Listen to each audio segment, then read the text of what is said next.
ဒီနေ့မနက်စာကိုကျက်သွန်မိတ်ဟင်းတုပ်လေးလှုပ်စားမှာဖြစ်ပါတယ်ရှင်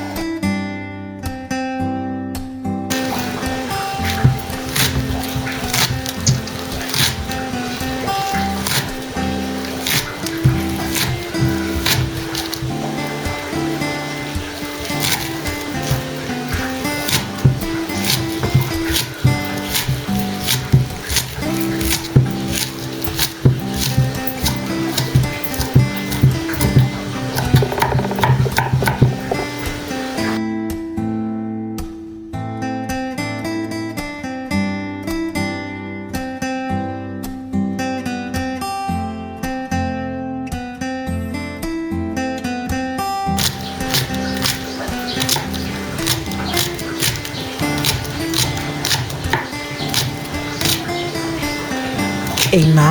ဂျူးဘူးလေးအနှင်းငယ်ရှိတာနဲ့ဂျူးဘူးလေးပါလှစ်ထည့်ပါတယ်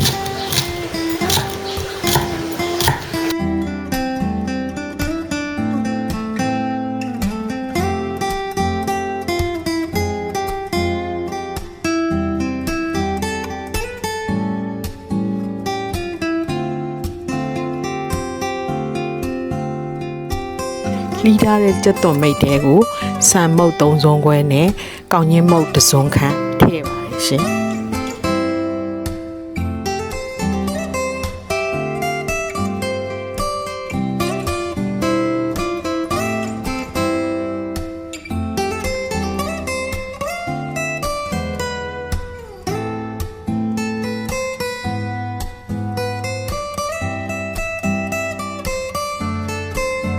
ပြီးရင်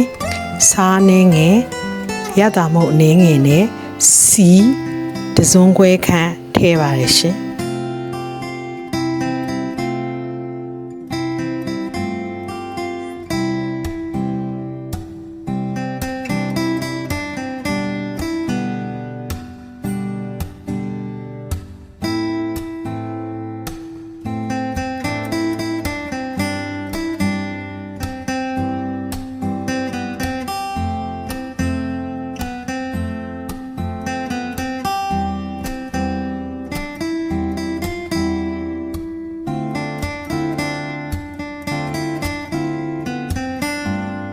ခြံထဲမှာရှိတဲ့ငပြောဘက်တစ်ရွက်ကိုခူးပြီးတော့အပိုင်းပိုင်းလေးတွေပြုလုပ်ပါတယ်ရှင်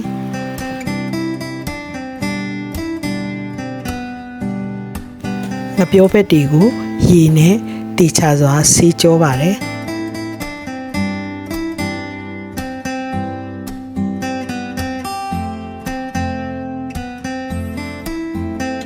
အမှန်တော့နေပူရင်ငပြောဘက်တွေကိုနေလန်းရင်ပျော့သွားပါတယ်ရှင်ဒါပေမဲ့နေမပူတာနဲ့ငပြောဘက်တွေကိုရေနွေးဝင်းနဲ့ပေါင်းပြီးတော့ကျွန်မဟင်းတုပ်ထုတ်ခဲ့ပါတယ်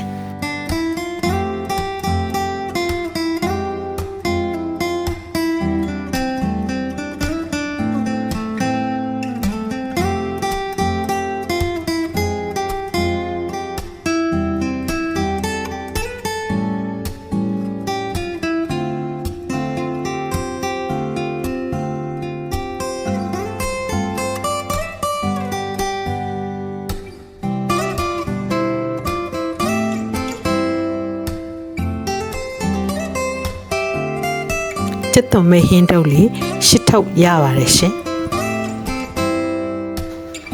ဟင်းတုပ်ထုတ်နေတဲ့အချိန်မှာဟင်းတုပ်ပေါင်းမှုအတွက်ရေနွေးစူအောင်တည်ထားရပါတယ်ရှင်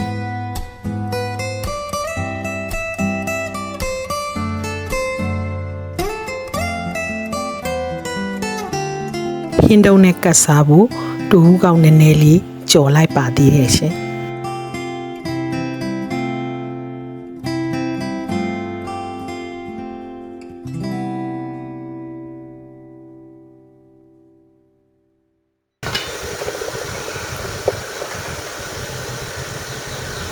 45မိနစ်ကြာတဲ့အခါမှာဟင်းတုပ်လေးကျက်ပါပြီရှင်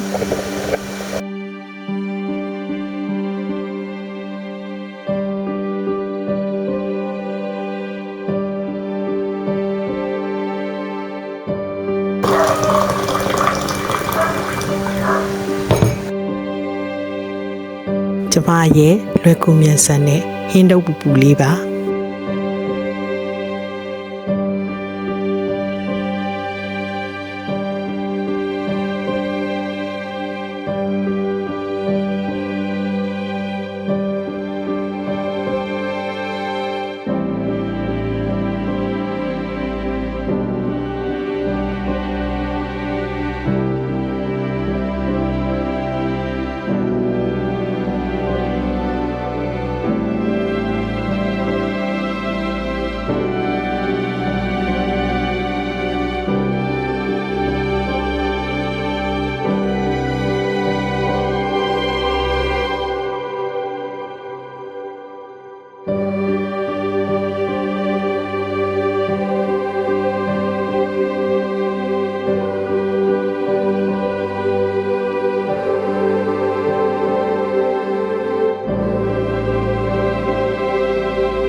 တုတ်ကိုအောင်စားပစ်ခဲ့ပါတယ်